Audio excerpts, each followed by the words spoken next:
앵커가 직접 고른 뉴스 앵커픽입니다. 여성가족부가 운영하는 아이 돌봄 서비스. 생후 3개월에서 12세 이하 아동을 둔 가정을 아이 돌보미가 방문해 아이를 돌봐주고 가정은 이용료를 지불하는 제도인데요. 올해부터 이 아이 돌보미가 근로기준법상 근로자에 해당돼 현장에서 혼란이 빚어지고 있다고 합니다. 서비스 이용자는 근로기준법에 따라 아이 돌보미의 연속 근로시간이 4시간 이상이면 30분, 8시간 이상이면 1시간의 휴게 시간을 줘야 하는데 그 시간은 아이를 방치하라는 거냐며 반발이 거세 현실성이 떨어진다는 지적이 쏟아졌습니다. 우려가 커지자 여가부는 휴게 시간 동안 친인척이 돌봄을 대체하거나 대체 아이 돌보미 파견을 요청하라는 대책을 내놨습니다. 그러나 아이 돌보미를 2명 쓰는 건 비효율적인 데다 사람 구하기조차 쉽지 않습니다. 3만 명으로 추산되는 아이 돌보미들도 울상인데요. 휴게 시간이 생긴다 해도 대체 인력이 없다면 아이를 방치한 채 쉬는 건 사실상 불가능하기 때문에 결국 공짜 돌봄을 하게 될 거란 우려 때문입니다. 그래서 대안으로는 가산 수당 제도가 합리적이라고 주장하고 있습니다.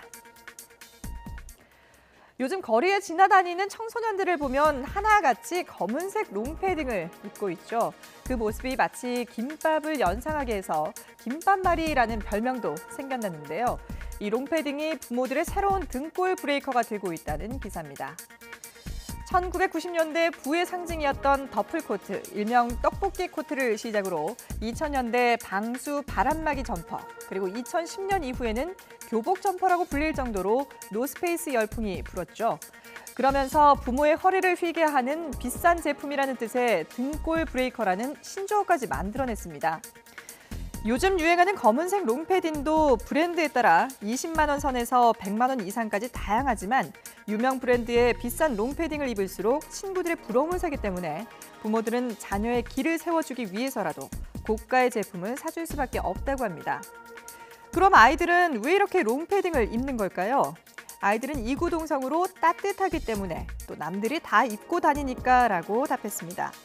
교복 위에 카디건이나 후드 등을 착용하지 못하게 하는 학교가 많다 보니 보온을 위해 교복 위에 롱패딩을 착용하고 친구들과 비슷한 색깔, 디자인을 입어서 소속감도 느낀다는 겁니다.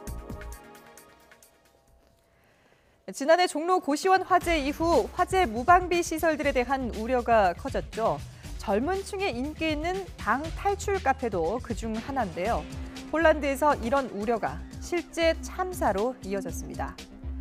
지난 4일 폴란드 북부 도시 코샬린에 있는 방 탈출 카페에서 불이 나 15살 여학생 5명이 숨졌습니다.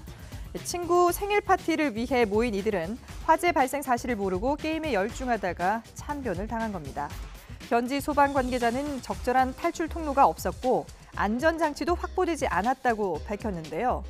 우리나라도 사정은 크게 다르지 않습니다. 국내선 방 탈출 카페 140여 곳이 영업 중이지만 화재 경보기나 스프링클러가 제대로 설치되지 않았고 또 화재 비상 상황이 생겼을 때 탈출도 어려운 상황이라고 신문은 전했습니다.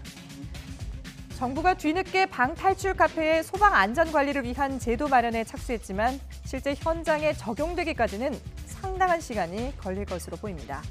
지금까지 앵커가 직접 고른 뉴스 앵커픽이었습니다.